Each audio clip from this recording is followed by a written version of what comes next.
Saya ke Satgas Ketua Bidang Perubahan Perilaku Satuan Tugas Penanganan COVID-19 Nasional, Sony Harmadi. Bung Sony, saya tidak tahu bahwa ini kemudian mungkin bukan di bidang Anda yang hakiki. Tapi saya ingin tanya bahwa ada beberapa yang masuk ke saya, di antara adalah seorang dokter yang menyatakan bahwa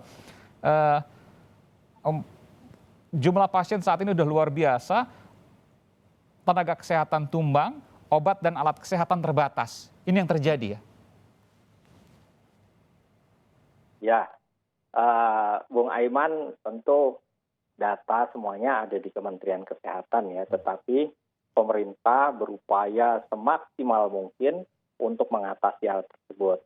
Seperti tadi disampaikan oleh Bung Jody, Pak Luhut juga memimpin rapat hampir setiap hari ya, untuk memonitor bagaimana perkembangan yang ada.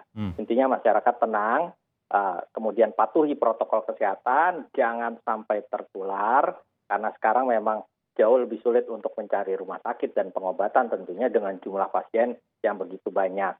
Oleh karenanya, supaya tidak tertular dengan positivity rate kita yang masih tinggi, jangan keluar rumah ya. Kalau kita sekarang kalau nggak salah sekarang ini positivity rate seminggu terakhir sekitar 20%. Kalau kita keluar rumah, ketemu 100 orang ya 20 orang kan kemungkinan positif. Jadi memang kita sendiri harus melakukan upaya proteksi terhadap diri dan keluarga kita. Oke, kalau kita lihat misalnya hari ini ada banyak penyekatan-penyekatan yang kemudian akhirnya macet. Artinya kan memang masih banyak orang beraktivitas di luar. Artinya perubahan perilaku ini memang masih jauh dari harapan, Bung Sony. Nah gini Bung Aiman, yang kami lakukan di Satgas Penanganan COVID-19, termasuk bekerja sama dengan Satgas daerah, itu dua ya. Bukan hanya mendorong kepatuhan secara individual, tetapi juga secara institusi. Bagaimanapun juga, kalau institusinya tidak mematuhi aturan PPKM darurat, maka individu yang ada di dalam institusi tersebut juga sulit untuk mematuhi. Misalnya kantornya tidak mendukung, kantornya akan memberikan sanksi misalnya gitu. Ada yang begitu? Betul, ya. Di saat PPKM darurat ini bahkan ada kantor yang masih memberikan sanksi bila orang karyawannya tidak datang WFO misalnya, tidak datang ke kantor.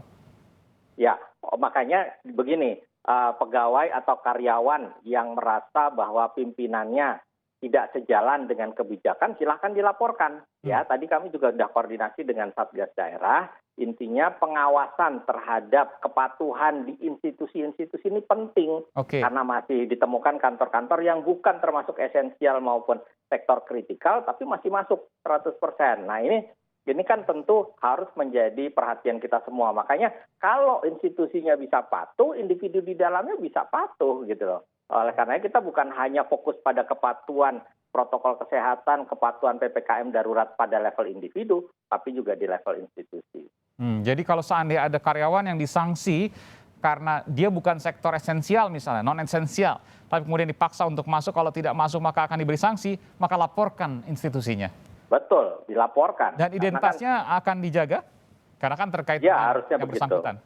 Ya, betul. Karena kan kita melindungi masyarakat. Ini kan kebijakan ini diambil dalam rangka melindungi keselamatan masyarakat. Ya, bukan cuma orang per orang, kelompok per kelompok, tapi keseluruhan masyarakat Indonesia. Oke. Terkait dengan perubahan perilaku, misalnya menggunakan masker, menjaga protokol kesehatan, bagaimana pemerintah, bagaimana Satgas kemudian melihat hal ini? Jadi kami melakukan selama PPKM darurat itu melakukan 4 strategi, Bung Aiman.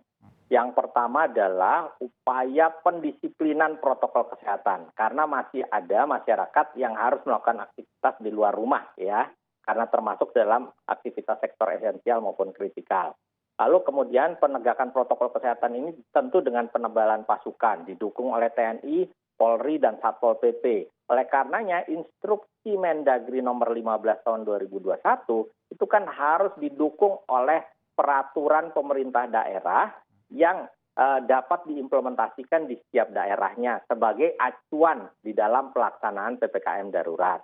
Lalu kemudian strategi yang kedua, kami melakukan kampanye secara masif ya, baik melalui media online, media elektronik, media luar ruangan dan seterusnya. Dan bahkan pesan-pesan kampanye yang kami sampaikan itu lebih tegas ya, lebih tegas. Seperti misalkan kami kan membuat tagline, pakai masker harga mati. Tidak pakai masker bisa mati. Itu sebetulnya sudah cukup keras, tegas kepada masyarakat bahwa risikonya saat ini Itu betul-betul kita harus perhatikan. Terus yang ketiga adalah penggerakan lapangan. Ya, kami itu sekarang punya sekitar 96.000 duta perubahan perilaku se-Indonesia. Dan dalam beberapa hari terakhir kami itu sudah merekrut tambahan sekitar 7.000 orang, terutama di wilayah-wilayah penerapan PPKM darurat. Jadi tugas mereka ini adalah mengedukasi masyarakat untuk mengingatkan secara terus-menerus tentang bahaya COVID-19, pentingnya memakai masker, bagaimana cara memakai masker yang benar, bagaimana cara mencuci tangan, menjaga jarak, dan seterusnya. Lalu kemudian itu penggerakan lapangan kami lakukan. Lalu yang keempat, kami itu memperkuat posko desa, posko kelurahan. Karena bagaimanapun juga di level komunitas, masyarakat itu harus memperoleh ya informasi yang benar, yang lengkap tentang kebijakan PPKM darurat di level posko desa dan posko kelurahan. Sehingga kalau setiap komunitas itu bisa menjaga dirinya, menjaga masyarakat yang ada di dalamnya, tentu secara agregat kita bisa menjaga atau melaksanakan PPKM darurat secara optimal. Ini butuh kerja kolosal, ini butuh kerja bersama, dan ini butuh kesadaran bersama. Mudah-mudahan kita bisa melewati masa PPKM darurat ini dengan flattening the curve. Jadi flat, datar kurvanya, sehingga kita tidak perlu memperpanjang. Mudah-mudahan nanti kita akan lihat tanggal 20, dan mudah-mudahan juga bisa masyarakat sama-sama saling bahu-membahu untuk kemudian satu tujuan untuk kemudian menurunkan penularan dari COVID-19 ini. Terima kasih Bung Sony Hari Harmadi, Ketua Bidang Perubahan Perilaku Satuan Tugas Penanganan COVID-19 Nasional, dan juga tadi sebelumnya ada Bung Jody Mahardi, juru bicara Kemenko Marinvest. Terima kasih, salam sehat untuk kita semua, sehat